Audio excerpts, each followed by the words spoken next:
Hello hi ನಮಸ್ಕಾರ. Welcome back to my YouTube channel. ನಾನು ನಿಮ್ಮನೆ ಹುಡುಗ ರಜತ್ ಹೆಗಡೆ. ತುಂಬ ದಿನ ಆಗಿತ್ತು ಯಾವುದೇ ಮೂವಿ ನೋಡಿದೆ. ಆಫ್ಟರ್ ಕಾಂತಾರ ಮತ್ತೆ ನಾನು ಥಿಯೇಟ್ರಿಗೆ ವಿಸಿಟ್ ಮಾಡಿದ ಸಿನಿಮಾ ಅಂದರೆ ಅದು ದುರಂಧರ್. ಬನ್ನಿ ಮೂವಿ ನನಗೆ ಹೇಗೆ ಅನ್ನಿಸ್ತು, ನಾನು ಕೊಟ್ಟಿರೋ ದುಡ್ಡಿಗೆ ವರ್ತ್ ಇದೆಯಾ ಇಲ್ವಾ ಅಂತ ಹೇಳ್ತೀನಿ. ದುರಂಧರ್ ಇದು ಆದಿತ್ಯಧಾರ್ ಅವರ ನಿರ್ದೇಶನದ ಚಿತ್ರ. ಈ ಫಿಲ್ಮ್ನ ನೋಡೋಕ್ಕೆ ಬಹುಮುಖ್ಯ ಕಾರಣ ಅಂದರೆ ಇವರೇ. ಯಾಕಂದರೆ ಇವರ ಹಿಂದಿನ ಚಿತ್ರಗಳಾದಂಥ ಉರಿ ದ ಸರ್ಜಿಕಲ್ ಸ್ಟ್ರೈಕ್, ಆರ್ಟಿಕಲ್ 370 ತುಂಬ ದೊಡ್ಡ ಯಶಸ್ಸು ಕಂಡಂಥ ಚಿತ್ರಗಳು. ಆದ್ದರಿಂದ ಈ ಚಿತ್ರಕ್ಕೂ ತುಂಬ ನಿರೀಕ್ಷೆ ಇತ್ತು. ಸೊ ಇದರ ಒನ್ಲೈನ್ ಸ್ಟೋರಿ ಹೇಳೋದಾದರೆ, ಒಬ್ಬ ಭಾರತದ ಪ್ಯಾರಾ ಕಮಾಂಡರ್ ಒಂದು ಅಂಡರ್ ಕವರ್ ಮಿಷನ್ನಲ್ಲಿ ಭಾಗಿಯಾಗಿ ಪಾಕಿಸ್ತಾನದ ಒಂದು ಮಾಫಿಯಾ ಗ್ಯಾಂಗ್ ಜೊತೆ ಸೇರಿಕೊಂಡು ಅಲ್ಲಿ ನಡೆಯೋ ಎಲ್ಲ ವಿಷಯಗಳನ್ನು ಇಲ್ಲಿಗೆ ಕಳಿಸುವಂಥ ಒಂದು ಕೆಲಸ ಮಾಡ್ತಿರ್ತಾನೆ. ಇನ್ನೂ ಇವನು ಪಾಕಿಸ್ತಾನಕ್ಕೆ ಯಾಕೆ ಹೋದ, ಗ್ಯಾಂಗ್ಸ್ಟರ್ ಮಾಫಿಯಾಗಳ ಲಿಂಕ್ ಹೇಗೆ ಸಿಕ್ತು, ಕೊನೆಗೆ ಏನಾದ, ಇವೆಲ್ಲವನ್ನು ನೀವು ಸಿನಿಮಾ ನೋಡಿ ತಿಳ್ಕೋಬೇಕು. ಆ್ಯಂಡ್ ಈ ಫಿಲ್ಮ್ನ ಬಿಗ್ಗೆಸ್ಟ್ ಪಾಸಿಟಿವ್ ಅಂದರೆ ಇದರ ಕ್ಯಾಸ್ಟ್ ಸೆಲೆಕ್ಷನ್. ರಣವೀರ್ ಸಿಂಗ್, ಅಕ್ಷಯ್ ಖನ್ನಾ, ಸಂಜಯ್ ದತ್, ಅರ್ಜುನ್ ರಾಂಪಾಲ್, ಮಾಧವನ್. ನಾನು ಈ ಸಿನಿಮಾದಲ್ಲಿ ರಣವೀರ್ ಸಿಂಗ್ ಅವರು ಎಲ್ಲ ಕ್ಯಾರೆಕ್ಟರ್ಗಳನ್ನು ಡಾಮಿನೇಟ್ ಮಾಡ್ತಾರೆ ಅಂದ್ಕೊಂಡಿದ್ದೆ. ಬಟ್ ಇಲ್ಲಿ ಆಗಿದ್ದೇ ಬೇರೆ. ಇಡೀ ಫಿಲ್ಮ್ನ ಅಕ್ಷಯ್ ಖನ್ನಾ ತಿಂದು ಹಾಕ್ಬಿಟ್ಟಿದ್ದಾರೆ.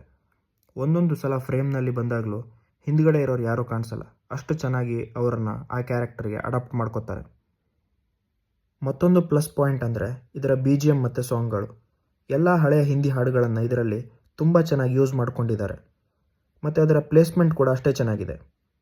ಇನ್ನು ಈ ಫಿಲ್ಮ್ ನಾರ್ಮಲ್ ಆಗಿ ಹೋಗಲ್ಲ, ಇದನ್ನು ಕೆಲವು ಚಾಪ್ಟರ್ಗಳ ಮೂಲಕ ತೋರಿಸ್ತಾರೆ. ಅದು ಎಲ್ಲೋ ತುಂಬ ಎಫೆಕ್ಟಿವ್ ಆಗಿದೆ ಅನ್ನಿಸ್ತು. ಇನ್ನು ಮಧ್ಯೆ ಮಧ್ಯೆ ಕೆಲವು ನೈಜ ಘಟನೆಯ ಕ್ಲಿಪ್ಗಳು ಬರುತ್ತೆ. ಅದು ಎಲ್ಲೋ ಒಂದು ಕಡೆ ನೋಡ್ತಾ ಇರೋರಿಗೆ ಇನ್ನೂ ಜಾಸ್ತಿ ಕ್ಯೂರಿಯಾಸಿಟಿ ತಂದುಕೊಡುತ್ತೆ.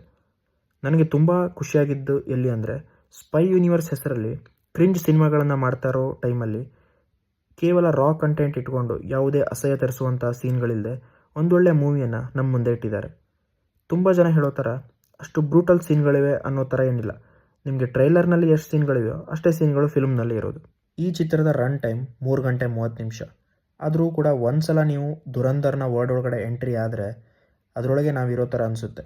ಅಷ್ಟು ರಿಯಲಿಸ್ಟಿಕ್ ಆಗಿ ಫಿಲ್ಮ್ ಇದೆ. ಇದರ ನೆಗೆಟಿವ್ ಬಗ್ಗೆ ಹೇಳೋದಾದರೆ ನನಗೆ ಅಂಥ ದೊಡ್ಡ ನೆಗೆಟಿವ್ ಇದರಲ್ಲಿ ಕಾಣಿಸಿಲ್ಲ.